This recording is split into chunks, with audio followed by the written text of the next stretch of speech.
Baik, assalamualaikum warahmatullahi wabarakatuh. Waalaikumsalam warahmatullahi Waduh, wabarakatuh. selamat siang Bapak. Selamat siang juga Mbak. Sehat ya Pak ya? Alhamdulillah masih lemak makan, masih lemak tidur. Itu Pak ketenangan ya Pak ya. Itu. Lemak makan, lemak tidur. Lemak tidur. Dan juga pemirsa, kita ada di program podcast Iwa dan kita berada di salah satu spot terbaru di Kejaksaan Negeri Palembang, yaitu ada Cafe Kejaksaan di sini. Ini luar biasa sekali dan juga bersama dengan ASI sudah bersama dengan one and only pemegang tongkat komando yang memastikan semua program-program di Kejaksaan Negeri Palembang berjalan dengan baik dan juga memastikan pelayanan terbaik untuk seluruh masyarakat Kota Palembang, Bapak Hutamrin SHMH. Ya, selamat pagi semuanya warga Kota Palembang yang paling saya cintai. Wah, ini luar biasa. Belongingnya terasa ya Pak ya. Dan juga di depan kita semua sudah bersama dengan teman-teman media dari Forwaka. Forum wartawan Kejaksaan sudah hadir, terima kasih sudah hadir ya. Dan juga nanti teman-teman wartawan, teman-teman media boleh bertanya secara langsung bersama dengan Pak Kajari. Tapi sebelum itu Bapak izin, kita lagi ada di podcast Iwa. Bapak sudah ada kopi di sini dari Cafe Jaksa. Amin, wah luar biasa. Amin. Saya ada, kalau ngomongin kopi Pak, saya ada tebak-tebakan nih Pak. Iya, apa itu? Kopi apa yang memberi kemudahan? Kopi apa yang memberi kemudahan Pak? Apa ini hadiahnya dulu kan kita tanya deh. Jangan pertanyaannya kita harus jawab, tapi hadiahnya apa dulu kan ya. Baru kita berpikir keras cari jawabannya. Hadiahnya itu ada emas Bapak, emas 30 gram, tapi bukan keluaran Antam, keluaran Antum. Emas Jawa Tengah. Emas Jawa Tengah. Nyerah Pak. Tidak tahu aku. Kopi yang memberi kemudahan itu kopi paste Pak. Kopi paste. Selesai kalau. Betul. Selesai kalau. Langsung 1 detik tas. Selesai kalau. Apalagi kaos Juventus sudah keluar. Selesai kalau.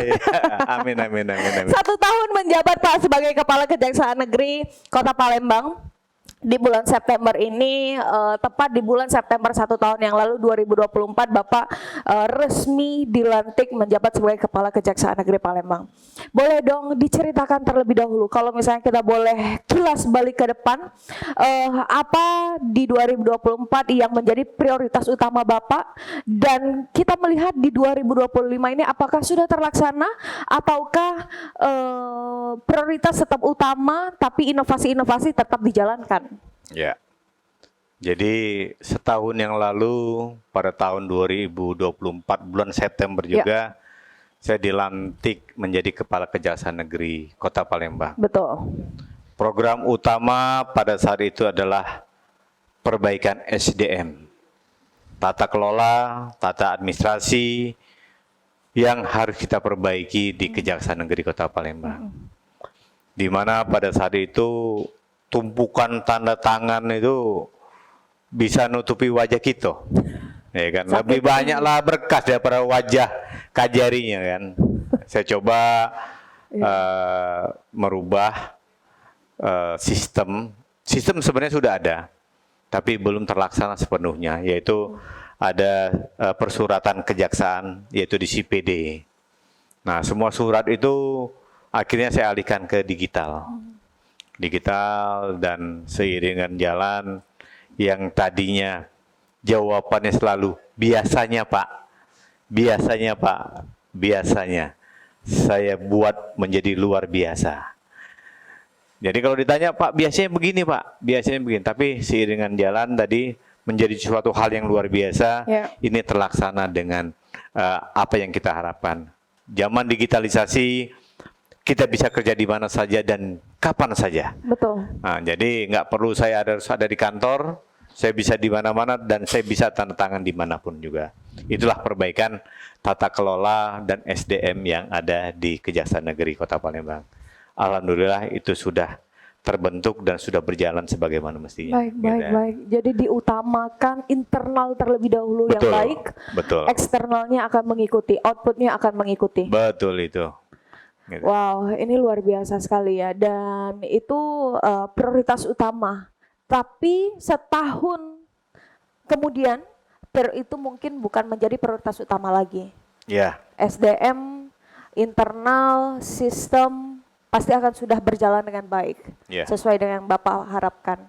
Nah, mungkin boleh ceritakan Pak, di 2025 ini apa sih yang menjadi prioritas utama kita, dan juga apa sih yang akan kita hadapi di 2025 ini, yang harus kita perbaiki dan lain sebagainya. Ya.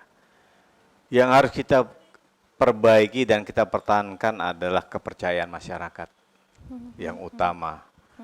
Di mana setelah perbaikan internal, maka kita akan keluar memperbaiki jajaran kita sendiri maupun jajaran di luar, baik dari kelembagaan maupun pemerintahan di luar kita. Nah, ini yang harus kita perbaiki. Seperti perintah Pak Jaksa Agung, mari kita laksanakan tugas dengan hati nurani. Ya, sepakat. Hati nurani tidak ada dalam buku, tetapi ada dalam hati kita sebagai penegak hukum. Di perkara pidana umum, banyak sekali sudah yang kita telah laksanakan restoratif justice. Penghentian perkara di luar proses persidangan. Ya. Ada kepastian hukum yang didapat oleh korban, didapat oleh tersangkanya, dan tanggapan positif dari masyarakat.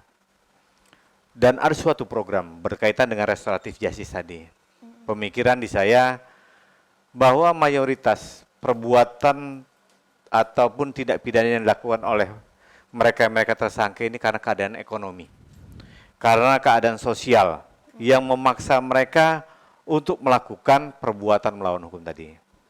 Ada kakak beradik, ya kan, kemudian motornya digelapkan oleh kakaknya, kakak iparnya. Ya. Kita coba mendamaikan. Dan selama ini kita berpikir bagaimana menyelesaikan pada tingkat itu.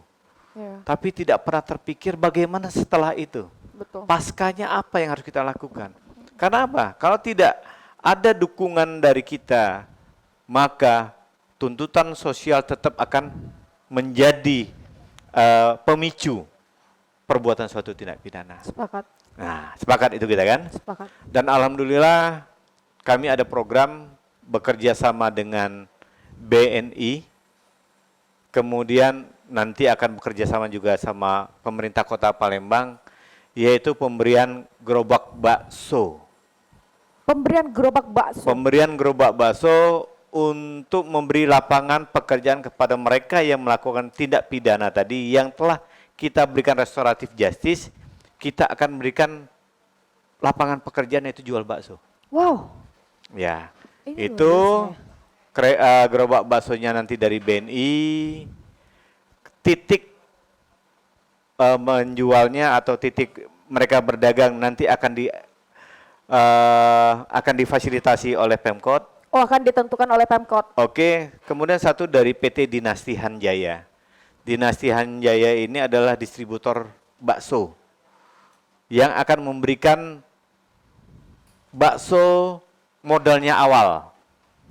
Jadi diberikan bakso pada hari ini, mereka jual, berhasil, mereka akan membayar keesokan harinya.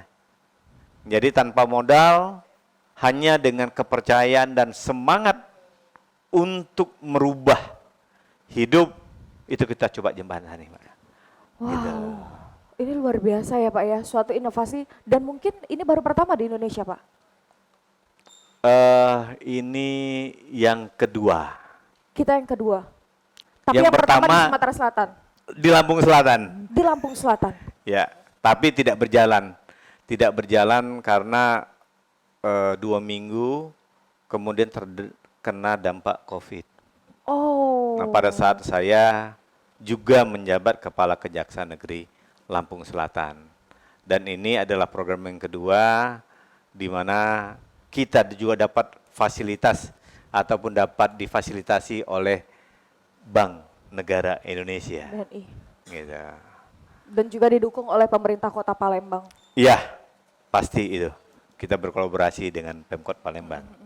Karena kita meminimalisir apabila ke depan akan ada penggusuran dan lain-lain. Tapi ternyata kita sudah memiliki izin ya Bapak ya. Iya. Gitu. Oke, ini luar biasa ya Pak ya. Dan apakah Bapak yakin ini akan berjalan dengan sesuai dengan harapan kita? Namun kita tidak bisa mengelak bahwa pro dan kontra pasti ada, ya. Dan juga permasalahan-permasalahan ketika kita mengimplementasikan ini pasti ada. Ya, betul. Kita tidak bisa mengelak itu. Betul. Namun, apakah Bapak yakin dan optimis Ya. ini salah satu cara langkah humanis untuk teman-teman yang mungkin ada hilafnya, tapi kita berikan kesempatan lagi? Iya. Kejahatan timbul karena suatu keadaan. Baik dari keadaan sosial maupun keadaan ekonomi yang ada di masyarakat itu sendiri. Salah satunya yang harus kita urai atau harus kita selesaikan tadi, bagaimana kita menciptakan ya kan ekonomi yang baik untuk masyarakat itu. Kalau saya yakin sepanjang masing-masing pihak berkeyakinan itu dapat dilaksanakan. Kami boleh memfasilitasi, tetapi yang bersangkutan tidak melaksanakan tidak akan terjadi. Pemkot mungkin akan memfasilitasi, tapi tidak dimanfaatkan sebaik-baiknya oleh masyarakat, maka juga tidak akan berfungsi. Betul. Tapi yakinlah, kalau berbuat sesuatu yang baik, itu hasilnya ada dua, Mbak. Ada dua Pak. Iya, hasilnya tanggapan orang baik dan tanggapan orang buruk. Pro dan Pasti, kontra, ya. gitu kan? Pro kontra itu pasti ada. Tapi kalau kita sudah berbuat jahat, hanya satu yang timbul adalah tanggapan yang tidak baik terhadap perbuatan kita. Pasti ada pro dan kontranya pasti. Tapi yakinlah, kalau kita saling-saling antara masyarakat, pemerintahan saling membutuhkan dan saling menguntungkan dalam arti bukan yang negatif, ya. Itu dasar dari segala pergaulan, dasar dari segala persahabatan. Kakak beradik pun pasti akan ribut. Betul. Apabila tidak saling membutuhkan dan tidak saling menguntungkan. Dua utama itu. Kunci utamanya itu. Iya. Kalau dua kunci utama ini kita lalui dan kita laksanakan sebaik-baiknya, maka hubungan yang baik akan timbul dengan itu. Sepakat sih Pak. Sepakat ya? Boleh dong tepuk tangan dulu untuk Pak Kajari. Luar biasa. Dan daripada kita mendapatkan tanggapan negatif dengan berbuat jahat, mending kita berbuat baik, kita masih akan ada dua chance. Mendapatkan tanggapan yang baik dan juga mendapatkan tanggapan yang buruk ya Bapak ya. Iya, betul. Dan tadi, berbuatlah, jangan tidak berbuat. Berbuatlah, jangan tidak berbuat. Ya, karena kalau udah berbuat itu ada sesuatu yang memang kita rasakan dan itu kewajiban kita. Tapi kalau kita tidak melakukan, maka itu hanya angan-angan saja. Betul. Mimpi aja Mimpi ya tidur ya. Kita akan kembali Bapak, kita akan ngobrol kembali, izin. Jangan kemana-mana pemirsa, tetaplah bersama kami, bersama dengan Pak Kajari di Podcast Iwa.